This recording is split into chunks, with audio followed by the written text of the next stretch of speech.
నాట్యం. నాట్యం తన్నాటకం చైవ పూజ్యం పూర్వకథాయుతం. అంటే భరతముని ఏదైతే నాట్యశాస్త్రాన్ని రచించారో దాని ప్రకారం నాట్యం అనగా నాటకమే.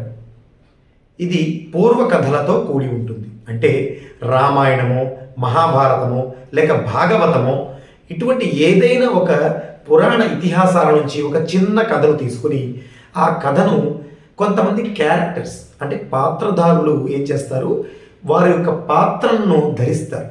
అంటే for example as a director లేదా యాజ్ ఎ డ్యాన్స్ టీచర్ నేను మీకు ఒక రామ నాటకాన్ని చూపించాలి అనుకున్నాను. నాటకం లేదా నాట్యం చూపించాల్సి వచ్చినప్పుడు నేను కొన్ని క్యారెక్టర్స్ని పెట్టాలి. రాముడికి ఒక క్యారెక్టర్, సీతకు ఒక క్యారెక్టర్, ఇలాగ క్యారెక్టర్లు వేసే వాళ్ళందరూ కలిసి ఒక ట్రూప్ కింద ఏర్పడి ఒక నాటకాన్ని ప్రదర్శిస్తారు. నాట్యం అనగా నాటకమే, అదే నాట్యం. ఇక ఒక్కొక్క క్యారెక్టర్ ఏదైతే తన పాత్రకు సంబంధించిన విషయం ఉందో అది తను చేసి చక్కగా ఆ స్టోరీని నడుపుతారు. ఇలా సాగేదాన్ని నాట్యం అంటారు. అయితే ఈ నాట్యానికి చిన్న ఎగ్జాంపుల్స్ మనం మాట్లాడవచ్చు. ఎట్లా రామ నాటకం, ప్రహ్లాద నాటకం, ఇక శశిరేఖా పరిణయం, కీచక వధ, ఇటువంటివన్నీ కూడా నాటకాల కిందకు వస్తాయి. అలాగే నాట్యం కిందకు వస్తాయి.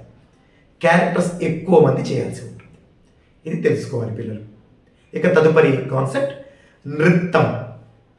నృత్తం అంటే భావాభినయహీనంతో నృత్తమిత్యభిధీయతే. దాంట్లోనే ఉంది భావ అభినయ హీనంతు. భావము అభినయము చేయడానికి స్కోప్ ఉండదు అక్కడ. ఏదో స్పెషల్ ఎక్స్ప్రెషన్ చేసే స్కోప్ ఉండదు. మహా అయితే కొద్దిగా స్మైల్తో చేస్తాం తప్ప ఎక్స్ప్రెషన్ చేసేటువంటి స్కోప్ లేనటువంటిది నృత్తము అనబడుతుంది. ప్రాథమికంగా మనము నృత్తమే నేర్చుకుంటాం. వచ్చేలాగా అడుగులు నేర్చుకుంటాం. పాప దాని తర్వాత జతులు నేర్చుకుంటుంది. అలాగా అడుగులు జతులు ఏవైతే మనం నేర్చుకుంటామో వాటిని నృత్తము అంటాం. ఈ నృత్తములో అభినయము ఉండదు, అలాగే ఎటువంటి ఎక్స్ప్రెషన్ ఉండదు. కానీ తాళము లయగతులను అనుసరించి సాగుతుంది. అంటే దిత్ దిత్ తై, దిత్ దిత్ తై. 10 మంది చేసినా అదే దిద్దితై చేస్తాం తప్ప ఒక్కొక్కరు ఒక్కో విధంగా చేయం కదా. అంటే తాళాన్ని అనుసరిస్తున్నాము. సో తాళాన్ని అనుసరిస్తూ ఎటువంటి ఎక్స్ప్రెషన్ చేయకుండానే ఒక ముందుకు వెళ్ళేటువంటి విషయము నృత్తము అనబడుతుంది. ఇది చాలా ప్రాథమికమైన విషయం. ఇది తెలుసుకోవాలి. అంటే స్టార్టింగ్ స్టేజ్ ఆఫ్ డ్యాన్స్ అని తెలుసుకోవాలి. First step in dance. ఇక మనము దీని భాగంలోనే జతిస్వరం అనే అంశాన్ని కూడా దీనిలోకి తీసుకుంటాం. ఎందుకంటే జతి ఉంటుంది, స్వరం ఉంటుంది, కానీ ఎక్స్ప్రెస్ సపరేట్గా ఏదో ఒక అర్థానికి ఫర్ ఎగ్జాంపుల్ ఏదో రాముడు ఇలా చేశాడు, సీత బాధపడింది, లేదు ఇంకొక ఆవిడ సిగ్గుపడింది, ఇవన్నీ ఎక్స్ప్రెషన్స్. కానీ ఈ ఎక్స్ప్రెషన్ చేసే స్కోప్ అందులో లేదు. అందువలన దీన్ని మన భావాభినయ హీనంతో కాబట్టి జతిస్వరాన్ని కూడా నృత్తములోకి తీసుకొచ్చారు. ఇక్కడతో నృత్తము అనే విభాగం సంపూర్ణం. తరువాతది నృత్యము. నృత్యము అంటే రసభావ వ్యంజనాదియుక్తం నృత్యమితీర్యతే. రసము, భావము ఇవి రెండు వ్యంజనాలుగా ఒక ఇంగ్రీడియంట్గా కలిగినది నృత్యము అనబడింది.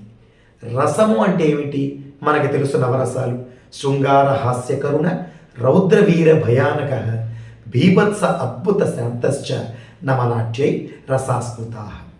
ఇటువంటి రసము ఏదో ఒక ప్రేక్షకులలో కలగడానికి అభినయము చెయ్యాలి. నువ్వు సిగ్గుపడుతున్నప్పుడు ఆ సిగ్గును చూసినటువంటి ప్రేక్షకుడు ఆనందించాలి. లేదా నువ్వు ఏదో ఒక హాస్యభరితమైన ఒక చక్కని ఎక్స్ప్రెషన్ చేసినప్పుడు ప్రేక్షకుడు దాన్ని నవ్వాలి.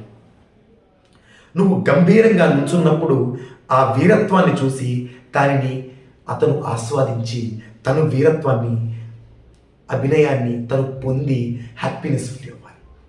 ఇవి అన్నీ కూడా అవకాశం ఉన్నది నృత్యము అని అంటుంది. సో రస భావ వ్యంజనాదియుక్తం నృత్యమితీర్యతే అన్నారు. ఇలా నృత్యం. అయితే మరి ఏవి నృత్యం అండి? మనం బేసిక్ స్టెప్స్ అండ్ జెటస్ అయిపోయిన తర్వాత కొన్ని అంశాలు నేర్చుకుంటాం. అదివో అల్లదివో శ్రీహరివాసము 10,000 శేషుల పడగలమయం. ఏం చెప్పాం? ఆ ఆదిశేషుని పడగలుగా కలిగినటువంటి ఆ శ్రీ వెంకటేశ్వర స్వామి ఆయన నెలకొని ఉన్నటువంటి చక్కని కొండ అదివో అల్లదివో శ్రీ హరివాసం. You are expressing something. ఒక చక్కని అర్థాన్ని, ఒక భక్తి భావాన్ని ప్రేక్షకులలో ఇనుమడింప చేయడానికి నువ్వేం చేసావు? ఒక ఎక్స్ప్రెషన్ చేసావు. అందువలన ఇది నృత్యము అనబడింది. సో ఇది రెండవ మెట్టు. దేనికి? ఒక నర్తన కళకు నృత్యము అనేది మొదటి మెట్టు, నృత్యము అనేది రెండవ మెట్టు. ఒక క్యారెక్టర్ని నువ్వు వేసి పండించడం అనేది, నాట్యం అనేది మూడవ మెట్టు. కూచిపూడి నాట్య సాంప్రదాయం ఈ 2 మెట్లు దాటుకొని మూడవ మెట్టుకి చేరినటువంటి అత్యద్భుత కళ మన కూచిపూడి. అలాంటి ఈ యొక్క కూచిపూడి నాట్య కళలో నాట్యము స్టేజ్కి మనం ఎదగడానికి నిరంతరం సాధన చేయాల్సి ఉంటుంది. వీటి గురించిన మరింత వివరం తర్వాత తెలుసుకుందాం. తర్వాతి కాన్సెప్ట్ వచ్చి లాస్యము, తాండవము. ఇవి రెండు వాస్తవానికి ఒకే శ్లోకంలో చెప్పేస్తారు భరతముని వారు. సుకుమారంతు తల్లాస్యం ఉద్ధతం తాండవం విదుహు. సుకుమారంగా చేసే ప్రయోగము లాస్యం అనబడుతుంది. దీనికి అధిదేవత పార్వతీదేవి. అమ్మవారు చాలా సున్నితమైన భావాలతో సున్నితమైన అభినయం చేస్తారు. ఆవిడ మన కోసం అందించినదే ఈ యొక్క లాస్యం. ఇక ఉద్ధృతమైన ప్రయోగాలతో కూడినది తాండవం అనబడుతుంది. దీనికి అధిదేవత పరమేశ్వరుడు, ఆయన మనకు అందించారు. ఇక ఉద్ధృతమైన ప్రయోగం అంటే ఒక అగ్రెసివ్గా ఒక తాండవాన్ని చేసేటువంటి విషయం. అంతేకాకుండా తాండవానికి ఈ పేరు ఎందుకు వచ్చిందో కూడా చెప్తారు. తండువు అనేటువంటి ఆయన కైలాసంలో ఉండేటువంటి తండువు భరతముని వారికి ఈ యొక్క ఒక నర్తన కళను, నర్తనాన్ని నేర్పించారట. ఆయన నేర్పించారు కాబట్టి తండువ చేతి చెప్పబడింది కాబట్టి ఇది తాండవం అనబడింది అని కూడా ఒక మాట ఉంది. సో తాండవము, లాస్యం ఇది అగ్రెసివ్గా ఉంటుంది, ఇది చాలా గ్రేస్ఫుల్గా ఉంటుంది. తాండవము, లాస్యము అనే కాన్సెప్ట్స్ గురించి అర్థమైందనుకో.